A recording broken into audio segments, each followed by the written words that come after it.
इस वक्त हमारे साथ बातचीत के लिए उत्तराखंड में नेता प्रतिपक्ष यशपाल आर्या जी मौजूद हैं। सर, कल महंगाई पर हल्ला बोल रैली किया गया, लेकिन भाजपा ने पलटवार करते हुए कहा कि गांधी परिवार को बचाने के लिए राहुल गांधी एक बार फिर से सामने आए, इसीलिए महंगाई पर हल्ला बोल रैली की गई। देखिए, भारतीय जनता पार्टी को और केंद्र सरकार को महंगाई दिखाई नहीं दे रही है। लोग परेशान हैं, बेहाल हैं, महंगाई आसमान को छू रही है। जो गरीब परिवार हैं उनके घर का चूल्हा जलना दुभर हो गया है, और जो रोज की इस्तेमाल होने वाली वस्तुएं हैं उस पर भी जीएसटी लगा दी गई है, और भाजपा आंख मूंदे बैठी हुई है। इन्हें जनता से कोई सरोकार नहीं है। जब 2014 में यूपी की गवर्नमेंट थी, उससे पहले 2014 से पहले, तो उस वक्त केंद्र सरकार के हमारे नेता प्रधानमंत्री जी कहते थे महंगाई हो गई, और लगातार यूपीए सरकार को कोसते थे। आज इन्हें महंगाई नहीं दिखाई दे रही है। हमने महंगाई के खिलाफ हल्ला बोला है, जिससे जनता त्रस्त है।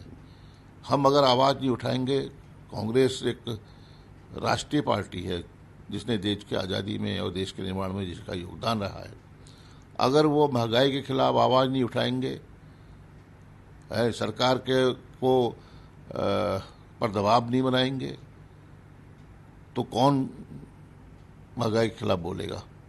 तो इसलिए आज लगातार कल हमारी पूरे देश भर के हमारे हजारों हजार निश्चित रूप से मेरा सौभाग्य होगा कि परसों 7 तारीख को मैं उस पद यात्रा में चलूंगा।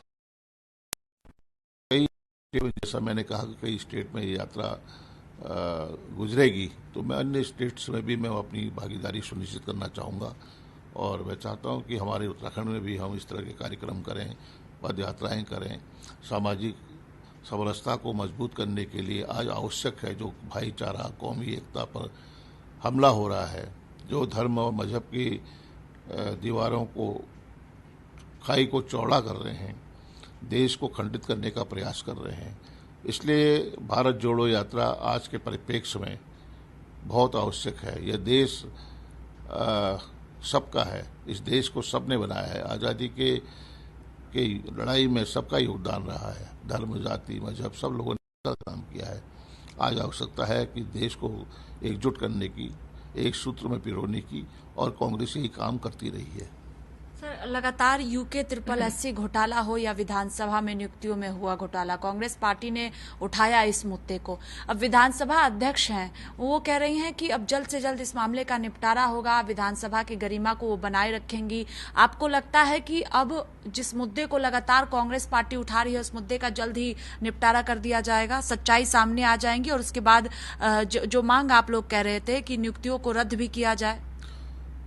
देखिए, जो अधीनस्थ चयन सेवा आयोग, जिसमें लगातार घोटाले दर घोटाले होते रहे हैं, नौजवानों के, युवाओं के, प्रतिभाशाली युवा हैं, युवतियां हैं, उनके भविष्य के साथ खिलवाड़ हुआ है, उनको छल किया गया, उनके साथ धोखा किया गया है। और निश्चित रूप से अधीनस्थ चयन सेवा आयोग ही क्यों, जितने भी संस्थाओं के माध्यम से भर्तियां की गई हैं विगत वर्षों में, उसकी जांच होनी चाहिए।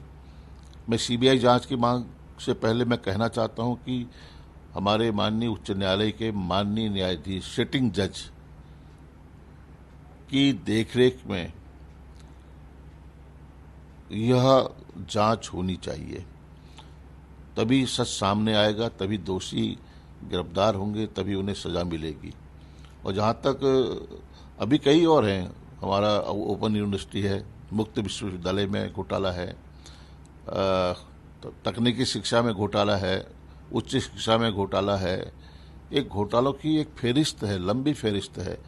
और मैं समझता हूं कि उत्तराखंड का जो कहते थे कि कांग्रेस के खिलाफ बोलते थे, आज साबित हो रहा है कि भारतीय जनता पार्टी उत्तराखंड में भ्रष्टाचार को बढ़ावा देती रही है और भ्रष्टाचार की जननी है।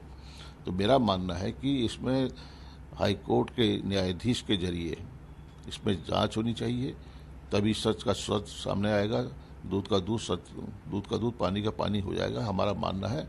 और कई घोटाले निरंतर हो रहे हैं। जहां तक आपने कहा कि विधानसभा अध्यक्ष ने एक कमेटी का गठन किया है, समिति का गठन किया है, जिसमें हमारे वरिष्ठ अवकाश प्राप्त नौकरशाह हैं। हम चाहते हैं कि इसकी जांच, देखिए संवैधानिक संस्था है, जो विधानसभा के माननीय अध्यक्ष हैं वो संवैधानिक पद पर आसीन है, और हमें भरोसा है, विश्वास है कि जो रिपोर्ट होगी वो सार्वजनिक भी होगी, क्योंकि सब कुछ खुली किताब की तरह है। जो आरोप नहीं है ये सच्चाई है, और सच्चाई को नकारा नहीं जा सकता है। सच सामने है, सब कुछ घटा है, और हर नौजवान, हर